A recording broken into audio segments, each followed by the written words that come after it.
नमस्कार दोस्तों, मैं गणेश सहगल एक कहानी लेकर के आया हूँ। एक लड़का अपने घर के बाहर बैठ के रो रहा होता है, अपने आप को पीट रहा होता है। वहाँ एक आदमी निकलता, वो पूछता है क्यों रो रहा है, क्यों पीट रहा है। कह रहा मेरे माँ बाप सारा इतना पैसा छोड़ के थे, सारा खत्म हो गया। कह रहा तेरे, उस आदमी ने बोला तेरा भाग्य तुझसे रूठ गया, जब उसे मना के ले आ, फिर तेरे पास सब कुछ पैसा भी आ जाएगा, सब ठीक हो जाएगा। वो हंसने लगा कि मेरा भाग्य कहाँ चला गया, मैं कहाँ से उसे ढूंढ के लाऊं। रात को उसको सपना आया उस लड़के को कि मेरा भाग्य एक दूसरी चोटी पर बैठा हुआ पहाड़ी पे, मैं उसे लेकर के आऊंगा तो मेरा सब कुछ ठीक हो जाएगा। सवेरे वो यात्रा करने के लिए निकल गया, कहता मैं अपने भाग्य को वापस लेके आता हूँ। अब जैसे ही एक पहाड़ी पे चढ़ा, वहां एक शेर बैठा था।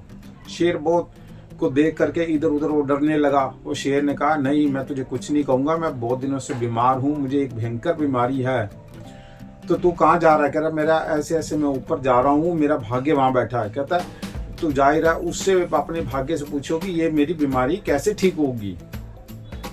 अब थोड़ी सी दूर आगे जाता है तो एक झरना बह रहा होता है, बहुत सारे फल लगे होते हैं।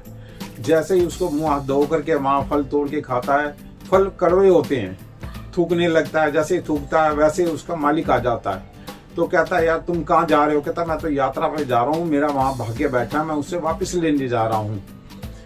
तो कह रहा तो जा रहा, मेरा एक सवाल है, तो उससे पूछियो कि ये मेरे फल मीठे कैसे होंगे। कह रहा जब वो पूछ के आएगा तो मैं तुझे इनाम दूंगा। कहता चलो ये भी इनाम दे देगा। तो फिर थोड़ी और आगे जाता है, एक महल होता है। उस महल में कहता थोड़ा सा आराम कर लूँ, थक गया हूँ। वहाँ एक बहुत सुंदर लड़की रहती है। तो वो कहती है तुम कहाँ जा रही हो, कौन सी यात्रा पे। कह रहा मेरा वहाँ भाग्य बैठा है पहाड़ी पे, तो मैं उसे लेने जा रहा हूँ। कह रहा उस भाग्य से पूछियो कि मैं उदास रहती हूँ तो मैं खुश कैसे होऊंगी। कह रहा ठीक है, मैं पूछ के आ जाऊंगी। जब वो वहाँ से आता है, वहाँ अचानक एक भाग्य नाम का इंसान रहता है। तो उसे कहता है तो भाग्य हो, तुम मेरे साथ चलो। वो कहने लगा मैं तुम्हारे साथ नहीं चलूंगा, मैं तुम्हारे पीछे पीछे जरूर चलूंगा। कह रहा ठीक है। अब ये नीचे आ गया, वापस शेर के पास आ गया। तो शेर को बताता है कि ऐसे ऐसे मुझे दो जने और मिले थे। तो कहता क्या मिला, उनके सवाल का जवाब मिला। कहता हाँ मिला, कि तुम्हारे का भी मिला, मैं तुम्हारा भी बताता हूँ। कहता पहले उनका बता दूं। कहता जो सबसे पहले लड़की मिली थी वहां ऊपर, वो कहने लगी कि मैं खुश कैसे रहूंगी। उसने कहा कि तू अपने मनपसंद लड़के से शादी कर लेगी तो तू खुश हो जाएगी। उसने मेरे को कहा तू मेरे से शादी कर ले और हम दोनों यहाँ महल का मालिक बन के रहेंगे, दोनों खुश रहेंगे। कहता तूने क्या करा। कहता मैंने मना कर दिया उसे कि मेरा तो भाग्य पीछे पीछे आ रहा है। तो फिर दूसरे को आकर के बोला कि जिसका फ्रूट लगे हुए थे, फल लगे हुए थे, उसने कहा कि जहाँ ये झरना बह रहा है इसके पीछे सोना है, या तो इसका पानी तू कहीं और से डालना शुरू कर दे या सोना निकाल ले।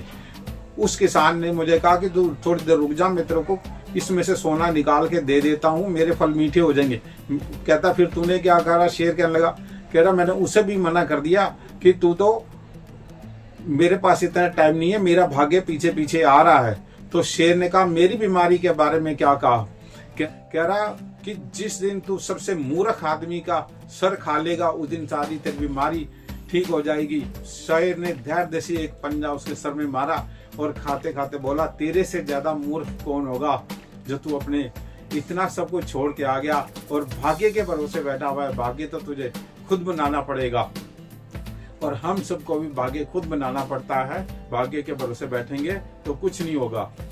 और ये मेरी कहानी पसंद आए तो शेयर करना, लाइक करना। कल फिर एक नई कहानी के साथ मिलेंगे, तब तक नमस्कार।